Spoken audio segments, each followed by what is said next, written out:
We're the Monster Family. I'm Monster Michael Todd. I'm Mrs. Monster. Today we're going to talk about protein for weight loss and help you find more ways to sneak it in. Yep, and we're not talking just baked chicken. If this is your first time, remember to subscribe and click the bell so you can be the first to watch our new weight loss episodes. Be sure and check out our health and fitness playlist and see the other videos we've uploaded. Now all of you drop down in the comments and let us know your weight loss goals and when you want to achieve it. Yep, because if you don't have a goal and a timeline, you haven't committed yet. But first, there's a few things you need to understand. Protein is for weight loss. Protein is the most metabolically active source of fuel you can put in your body. When you eat 1 calorie of protein, you burn up to 1/3 of the calories just digesting the protein, which allows you to maintain your muscle mass. So when you lose, it's body fat that you're losing. We've helped many people lose body fat just by manipulating that one nutrient. Yep, that's me. Wouldn't be much of a trainer if I didn't use it myself. And the thing to know about these is, I didn't change anything about my training. This was tweaking my nutrition. This is a typical 12-week transformation. He weight trained 20 minutes a day, 3 days a week. This is all about nutrition. Same here, 12-week transformation. Weight trained 20 minutes a day, 3 days a week, but he stuck to his nutrition. Definitely buying new pants now. We find most people have the best results with 45% of their calories coming from protein. Yet few get that much in. That's why people that lose a lot of weight on fad diets end up looking skinny fat. You starve yourself skinny, you feed yourself fit.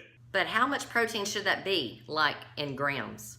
I recommend 0.75 to 1 gram per pound of body weight. Okay, remind us again that nutrient to calorie breakdown. A gram of fat is 9 calories. A gram of protein or a gram of carbs is only 4 calories. So once you know how many grams you need and you multiply it times 4 calories, that's 45% of the daily caloric intake that you need. Now, carbohydrates We never eliminate carbohydrates. and fats make up the other 55%. But that's for another video. Well, time and time again, people tell us, I just don't know how to get that much in. Or, I'm so bored with chicken, I don't have time to food prep. We have perfected meal plans for people on the go. So today, we're gonna help you with that. We found some really convenient ways to sneak a little protein in without eating the same thing all the time. And it's quick fixes. So once again, we went back to the grocery store. You ready? You set? Let's go. First thing, remember this. Every time you eat, it should include a protein. Remember, it's the most metabolically active source of fuel you can put in your body. You burn up to 1/3 of the calories just digesting the protein. Every time you eat, you want your metabolism, your body fat burner, to be cranked up. How do you do that? Protein! It's your fire starter. So never eat just an apple. Or string cheese. If you watched our previous video, you know that whole cheese is primarily a fat, not a protein. So always have a protein involved. Here are a few more things that are not a good source of protein. Let's start with nuts. Includes nut butters, most protein bars, and skim milk. It may have protein, but it actually gets more calories from sugar. And here are beans again. A lot of people think that they're a good source of protein, but really more of their calories come right from carbohydrates. Confused about what a protein is? No problem. Many people are. Look at the nutrition info. If the majority of the calories come from protein, it's a protein. Now here's a protein bar that we really do like. Choose any flavor.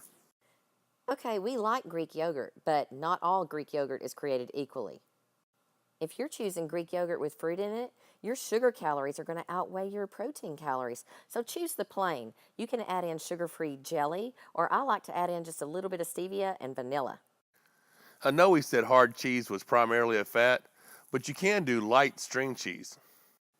And here's why. With only 2.5 grams of fat, which is just over 22 calories, and 7 grams of protein, which is 28 calories, the majority of calories are coming from protein. Now Rebecca's about to tell you how to make it even better. Yes, I am. I like to take 4 ounces of this deli meat or any low-fat deli meat and wrap it around the cheese. Dip it in mustard. That is good stuff. And look at what I just did. I just added another 20 grams of protein, only 2 fat and only 2 carbs with 4 ounces. Wow, just made a super snack. Try adding this bone broth in with your vegetables or just sip on a cup of it. Check it out. For every cup, you get an additional 7 grams of protein and only 1 to 2 carbs and 0 fat. This is awesome. So it's about to get fun. Who can't open a can? Come on, it's soup. But this by itself isn't enough. And here's why. With only 5 to 6 grams of protein, the carbs way outweigh the protein. But the fat, that's pretty okay. But this is an easy fix. I'm going to show you. Of course, you can always bake your own chicken breast. But remember, we told you this is going to be easy. We like to add a half a can of this. Have a look. Adding half a can of this to your soup is going to give you another 27 grams of protein, 0 carbohydrates, and only 3 fat. You just made the perfect lunch. This is one of our favorite breakfasts. Check it out. But by itself, it doesn't meet your nutrition requirements. Yes, it only has 14 grams of protein with 32 carbs and 5 fat. But Rebecca's going to show you how we like to fix it. Yep, I'm going to add this low-fat Canadian bacon to it. By adding 3 ounces of Canadian bacon to my breakfast sandwich, I'm going to add another 25 grams of protein, 2.5 grams of carbohydrates, and only 4.5 grams of fat. And this is one of my personal secrets. I keep these in my purse all the time. That way I get hungry, I can just go through a drive-thru, get a little side salad, and add these to it. Check out what I just did here. I started out with just a salad, then I added 17 to 19 grams of protein, maybe 1 carb, and only 3.5 fat. That just made an awesome meal. So these were just examples of how we sneak in some protein. We want to teach you how to make little adjustments because it's not just about quick weight loss. It's about sustainability. Because when it's quick, it usually comes back and brings its friends. Subscribe and hit that bell for notifications for more updates. So you can make changes and have real weight loss success.